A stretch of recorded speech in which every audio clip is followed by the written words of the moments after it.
Alors aujourd'hui on est rendu à notre deuxième cours et j'ai décidé que le sujet, cette fois-ci, serait les sourcils. Pourquoi j'ai décidé de parler des sourcils aujourd'hui?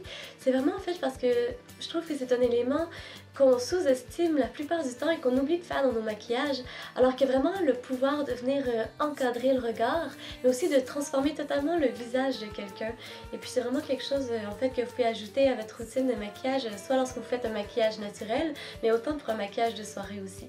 Donc aujourd'hui je vais vous donner quelques petits trucs afin de vous créer des sourcils idéaux, mais je vais aussi vous montrer comment appliquer le maquillage des sourcils.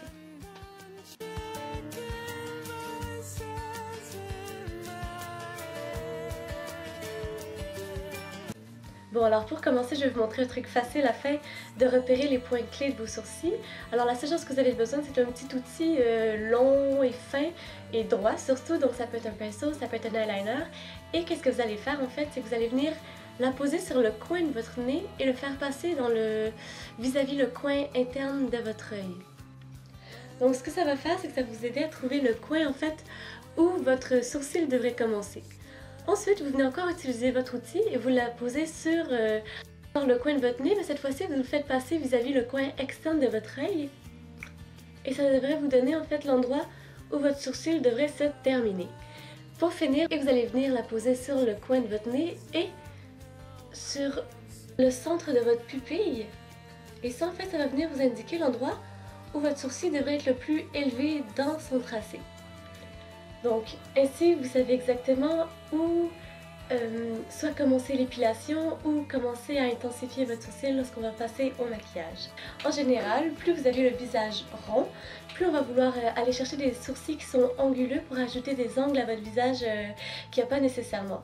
Au contraire, si votre visage a des traits très durs, on va aller chercher des sourcils avec une forme plus arrondie pour adoucir les traits et l'ensemble du visage. Donc ensuite on peut passer à l'application du maquillage qui est super simple mais aussi qui requiert vraiment pas beaucoup de matériel afin d'être réalisé. Donc moi personnellement je vous conseille d'orienter votre achat soit vers un crayon à sourcils, donc ça peut être n'importe quel crayon à sourcils qui a une couleur assez neutre. Vous pouvez aussi vous procurer des poudres à sourcils. Et puis sinon vous pouvez aussi utiliser en fait n'importe quelle ombre à paupières avec un finiment qui se rapproche le plus possible de votre couleur naturelle. Donc en plus de ces petits items-là, je vous conseille fortement de vous acheter un petit goupillon comme ça ici. Pas besoin de débourser une fortune pour cet article-là. Ça va être pratique pour plusieurs raisons que je vais vous donner dans un petit instant. Et puis si vous avez opté pour l'option des poudres, par la même occasion, je vous conseille de vous procurer un pinceau. Ça peut être n'importe quel pinceau en fait avec des poils plus courts, durs, denses, mais aussi avec une forme biseautée idéalement. Donc voilà. Ensuite, si vous n'êtes pas vraiment sûr entre le choix d'une poudre ou d'un crayon, moi je vous dirais en fait que je préfère le fini de la poudre qui procure vraiment un rendu plus naturel, mais je préfère la tenue du crayon qui dure beaucoup plus longtemps que celle de la poudre. Donc c'est à vous de voir à ce niveau-là. Bon alors maintenant qu'on a vu tout ça, on va en fait passer à l'application du maquillage. Donc je vais vous montrer en fait 4 étapes par lesquels on va passer afin d'obtenir des sourcils définis mais aussi avec un rendu naturel. Donc c'est super simple. Pour la première étape, vous allez prendre votre goupillon et puis tout ce que vous allez faire, c'est venir le poser sur la base de votre sourcil et vous allez vraiment venir brosser les poils vers le haut. Donc voilà, c'est tout. La première étape est complétée. Donc pour la deuxième étape, en fait, c'est super simple. Vous allez venir prendre soit votre crayon, soit votre ombre à paupières. Moi, aujourd'hui, je vais utiliser le crayon pour vous montrer comment l'utiliser.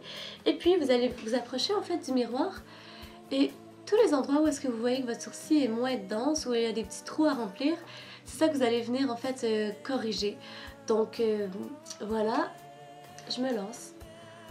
Donc, on va partir en donnant des petits traits vers l'intérieur du sourcil.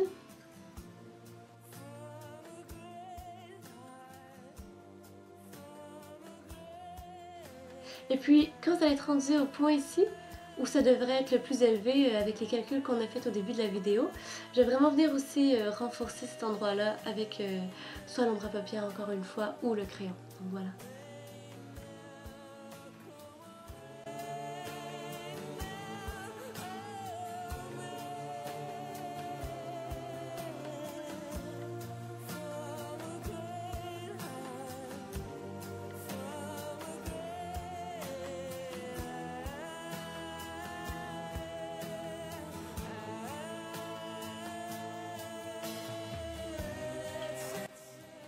Donc voilà, c'est tout pour l'étape numéro 2. Ensuite, on va être déjà rendu à l'étape numéro 3.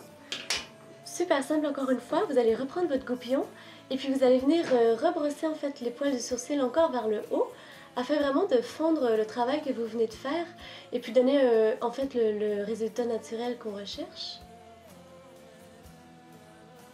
Et puis voilà, c'est tout. Donc on voit déjà la différence entre le sourcil que j'ai pas touché et le sourcil que j'ai retouché.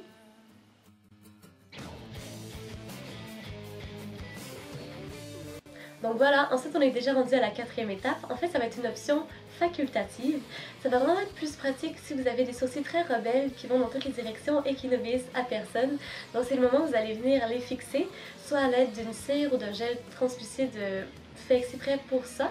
Sinon, vous pouvez toujours utiliser un fixatif pour les cheveux que vous venez vaporiser sur votre goupillon et qu'ensuite vous allez venir passer à travers vos sourcils pour les discipliner, mais aussi pour les faire tenir la forme que vous leur aurez donnée pour toute la journée. Donc voilà, en fait, c'est ce qui conclut notre 2e cours aujourd'hui.